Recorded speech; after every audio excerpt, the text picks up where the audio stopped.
সাতুরি ব্লকের গুমরা স্কুল মাঠে বিশ্ব আদিবাসী দিবস উদযাপন। উপস্থিত এলাকার বিধায়িকা মামনি বাউরি। আজ রবিবার 9 আগস্ট বিশ্ব আদিবাসী দিবস। সেই পরিপ্রেক্ষিতে রবিবার দুপুরে সাতুরি ব্লকের গুমরা মাঠে সাতুরি ব্লকের আদিবাসীদের নিয়ে বিভিন্ন অনুষ্ঠানের মধ্যে দিনটি উদযাপন করা হয়। এদিনের অনুষ্ঠানে উপস্থিত হয়েছিলেন এলাকার তথা রঘুনাথপুর বিধানসভার বিধায়িকা মামনি বাউরি সহ অন্যান্যরা। এদিনের ওই অনুষ্ঠান ঘিরে এলাকার বাসিন্দাদের মধ্যে ব্যাপক উৎসাহ উদ্দীপনা লক্ষ্য করা যায়। আমরা সেই ছবি তুলে ধরে বিধায়িকা মামনি বাউরির অনুষ্ঠানে মঞ্চে কি বক্তব্য রাখলেন তা তুলে ধরলাম।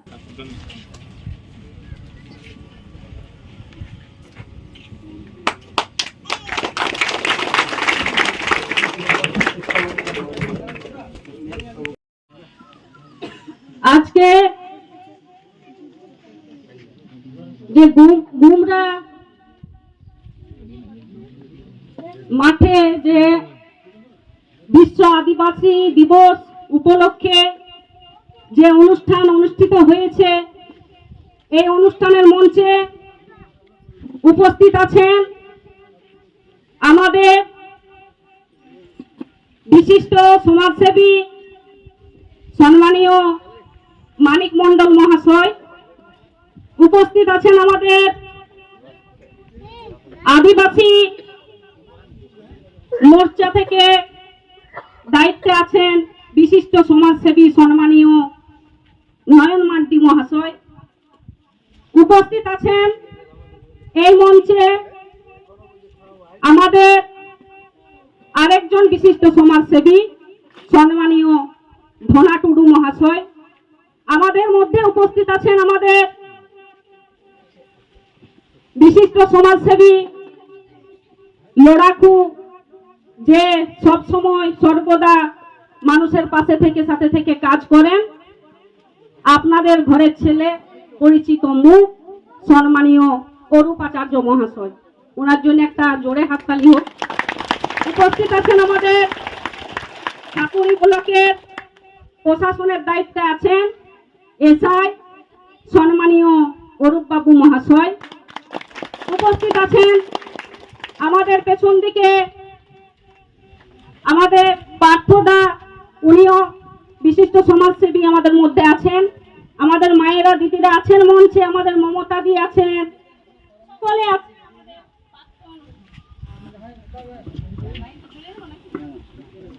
হ্যালো, আমাদের মধ্যে দিদি আছেন শান্তিদি। পশ্চিমবঙ্গের আদিবাসী বিশ্ব দিবস, আর এই বিশ্ব দিবসে আমি পশ্চিমবঙ্গের আদিবাসী ভাইদের দিদিদের সকলকে আমার তরফ থেকে আন্তরিক শুভেচ্ছা ও অভিনন্দন জানাই। আদিবাসী সমাজ আমাদের ভারতবর্ষের গর্ব, আমাদের গর্ব, ঐতিহ্য সংস্কৃতি আমাদের এক আদিবাসী সমাজ গুরুত্বপূর্ণ অংশ। তাদের শিক্ষা সংস্কৃতি, তাদের কর্মসংস্থান এবং উন্নয়নের সাথে আমরা সব সময় সর্বদা পাশে আছি এবং সাথে আছি।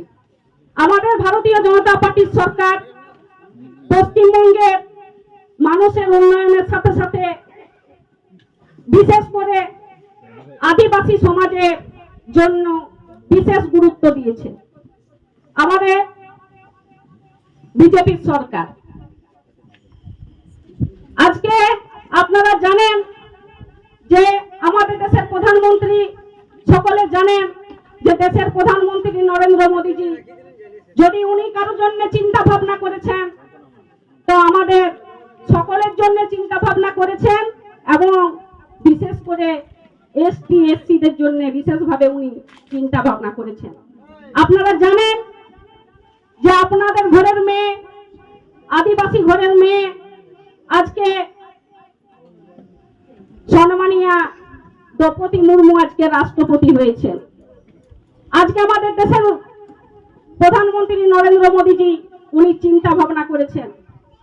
আজকে আমি যে ওই মঞ্চে দাঁড়িয়ে আছি, আজকে দেশের প্রধানমন্ত্রী নরেন্দ্র মোদীজি চিন্তা ভাবনা করে আজকে আমাকে বিধায়িকা করেছেন এখানে।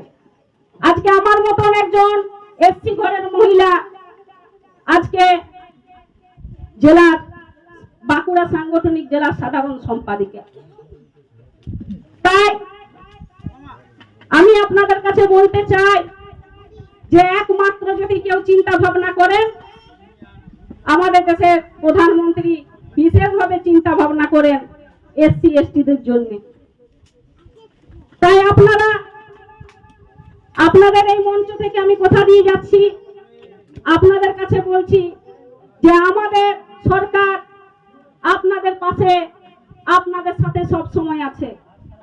আজকে শিক্ষার ক্ষেত্রে বলুন, স্বাস্থ্যের ক্ষেত্রে বলুন, আজকে যে আদিবাসী হোস্টেলগুলো যে পড়ে আছে, কোথাও কোথাও হয়তো বন্ধ হয়ে আছে, সেগুলো আমাদের সরকার দ্রুত চালু করার চেষ্টা করছে। আজকে যখন থেকে আমি বিধায়িকা হয়েছি তখন থেকে কিন্তু প্রতিনিয়ত রঘুনাথপুর বিধানসভায় যত আমাদের আদিবাসী হোস্টেল আছে আমি প্রতিনিয়ত পরিদর্শন করতে যাচ্ছি।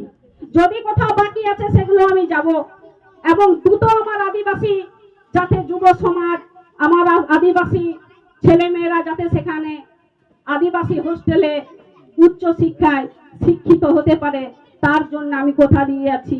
আমি সব সময় আপনাদের সেই হোস্টেলগুলো, বন্ধ থাকা হোস্টেলগুলো আমি তাড়াতাড়ি খোলার চেষ্টা করব, সমাধান করব। আপনারা আমাকে রঘুনাথপুর বিধানসভার মানুষ দুহাত তুলে আশীর্বাদ করেছেন, আজকে ভোট দিয়ে জিতিয়েছেন। আজকে আমি 44,059 ভোটে লিড করেছি, শুধুমাত্র আপনাদের আশীর্বাদ। আপনাদের যদি আশীর্বাদ না থাকতো তাহলে কিন্তু আমি এখানে এই মঞ্চে দাঁড়িয়ে আপনাদের সাথে কথা বলতে পারতাম না। তাই আমি আপনাদের ঘরের মেয়ে এই মামনি বাউরি কথা দিচ্ছি, একজন বিধায়িকা হিসাবে না, আমি কথা দিচ্ছি আপনাদের ঘরের মেয়ে হিসাবে, যে আপনারা সব সময় সুখে দুঃখে বিপদে আমাকে পাবেন। সব সময় আপনাদের পাশে সাথে থেকে কাজ করব।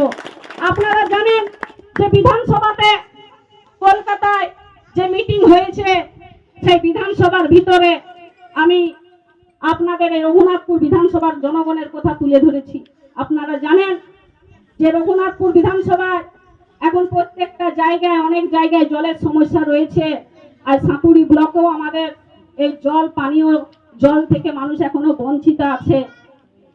আজকে বিগত সরকারের আমলে আমাদের দেশের প্রধানমন্ত্রী নরেন্দ্র মোদীজি আজকে কোটি কোটি টাকা জলের জন্য দিয়েছিলেন। উনি বলেছিলেন প্রত্যেকটা মানুষ পানীয় জলের ব্যবস্থা পাবে, কিন্তু সেই বিগত সরকারের আমলে সেই জল গরিব মানুষের, প্রত্যেকটা মানুষের বাড়িতে কিন্তু এখনো পৌঁছে যায় নাই। তার একটাই কারণ, সেইভাবে বিগত সরকারের আমলে যারা ছিলেন সেই জল তারা দেওয়ার ব্যবস্থা করে না ইচ্ছাকৃতভাবে। সেই জন্য পানীয় জল থেকে এখনো মানুষ বঞ্চিত আছে।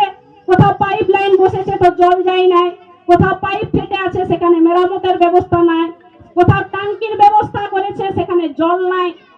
সেই জন্য এখন জলের ব্যবস্থা থেকে বঞ্চিত আছে। আমি এটা বিধানসভায় তুলেছিলাম যে রঘুনাথপুর বিধানসভায় দ্রুত যাতে মানুষ পানীয় জল পায় তার ব্যবস্থা হবে।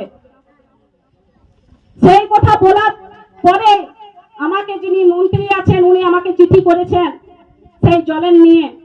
সেই চিঠিতে লেখা আছে দ্রুত 6 মাসের মধ্যে সেই জল, পানীয় জল ঘরে ঘরে পৌঁছে যাবে, পানীয় জল ঘরে ঘরে পৌঁছে যাবে। আপনাদের সাথে সব সময় আছি। আপনারা আমাকে ভোট দিয়ে জিতিয়েছেন, বিধানসভায় পাঠিয়েছিলেন। আজকে যতবার যাব আপনাদের কথা তুলব। আমি কথা তুলেছি সুপার স্পেশালিটি হাসপাতালের কথা তুলেছি, যে এখানে যাতে মানুষ হাসপাতালে অনেক সময় পরিষেবা পায় না, অনেক সময় ডাক্তার থাকে না, অনেক সময় নার্স থাকে না। সেই সরকারের আমলে, বিগত সরকারের আমলে একটা নীল সাদা রং সুপার স্পেশালিটি হাসপাতালে দিয়েছে। বাইরে থেকে দেখা যায় যেন কোনো 5 স্টার হোটেল। ভিতরে গিয়ে নার্স নেই, ডাক্তার নেই, বিনা চিকিৎসায় অনেক সময় মানুষ মারা যায়। আজকে এক্সরে মেশিন থেকে শুরু করে বিভিন্ন যে মেশিন লাগে আজকে রোগীদের চিকিৎসার জন্য, সেই মেশিনের কথা আমি বলেছি, মেশিনের কথা বলেছি। আমি স্বাস্থ্যমন্ত্রীকে চিঠি করেছি যাতে সুপার স্পেশালিটি হাসপাতালে আমার এই মুরাড্ডি যে হাসপাতাল আছে গ্রামীণ হাসপাতাল, আমার যে হারমাটি হাসপাতাল আছে, সেই হাসপাতালের মানুষ আজকে সেই হাসপাতালে যে রোগীরা যায় তাদের যেন দ্রুত চিকিৎসা হয় তার কথা আমি বলেছি। আমি আপনাদের কাছে কথা দিয়ে যাচ্ছি, আজকে স্বাস্থ্যমন্ত্রী বলেছেন সেই চিকিৎসা আপনারা রঘুনাথপুর বিধানসভার মানুষ দ্রুত চিকিৎসা পাবে। সব সময় আপনাদের ঘরের মেয়ে আপনাদের ঘরে আছে, আপনাদের আগেও ছিল, এখনো আছি, আর আগামী দিন থাকবো। আপনাদের কথা আরেকটা আমি কথা বলতে চাই এই মঞ্চ থেকে, যে এই এসটি সমাজের সার্টিফিকেট যেটা আছে, এসটি সার্টিফিকেট, সেই সার্টিফিকেট অনেকে ভুয়ো ভাবে বানাবার চেষ্টা করছে শুধুমাত্র আপনাদের অধিকার কেড়ে নেওয়ার জন্য। তা আমি যারা এসটি ভাইয়েরা আছেন, আমার এসটি যারা দাদারা আছেন, আপনারা গুরুত্ব দিয়ে দেখবেন, আপনাদের নামে এসটির নামে ভুয়ো সার্টিফিকেট সবাই বানাচ্ছে আপনাদের অধিকার কেড়ে নেওয়ার জন্য। কিন্তু আমাদের সরকার, আমরা এই যারা এসটিদের নামে ভুয়ো সার্টিফিকেট বানাচ্ছে সেটা আমরা দ্রুত রুখবার চেষ্টা করছি। কোনো মতে এসটি সার্টিফিকেট তাদেরকে বানাতে দেওয়া যাবে না। আর যারা যে অফিসাররা এই ধরনের কাজ করছে, ভুয়ো এসটি সার্টিফিকেট বানানোর চেষ্টা করছে, তাদেরকে কিন্তু আইনত আমরা ব্যবস্থা নেব আর নেব। এটা আপনারা কথা দিয়ে যাচ্ছি আপনাদের কাছে, আপনারা সব সময় এটা কিন্তু দেখবেন ধ্যান দিয়ে। তাই আমি আমার যারা ছোট ছেলে মেয়েরা আছে অনেকক্ষণ থেকে, তাদের প্রতি আমি একটা বার্তা দিতে চাই যে তোমরা মন দিয়ে পড়াশোনা করো, মন নিয়ে পড়াশোনা করে মানুষের মতো মানুষ হতে হবে। আজকে ভালো করে লেখাপড়া করে মেধাবী হতে হবে, আজকে খেলাধুলা করতে হবে। আমাদের অফিসার বলেছেন মেধাবী হতে হবে, মা বাবার মুখ উজ্জ্বল করতে হবে, সমাজের নাম উজ্জ্বল করতে হবে, দেশের জন্য কাজ করতে হবে। তাই আমি তোমাদেরকে একটা বলবো, তোমরা ভালো করে পড়াশোনা করবে তো? কি করবে তো? হ্যাঁ বলো, জোরে জোরে বলো। তো ভালো করে লেখাপড়া করে মা বাবার মুখ উজ্জ্বল করবে। এইটুকু বলে সবাইকে আরেকবার আমি ধন্যবাদ জানিয়ে আমি আমার ছোট্ট কথা শেষ করছি। বন্দে মাতরম, ভারত মাতা কি জয় হোক।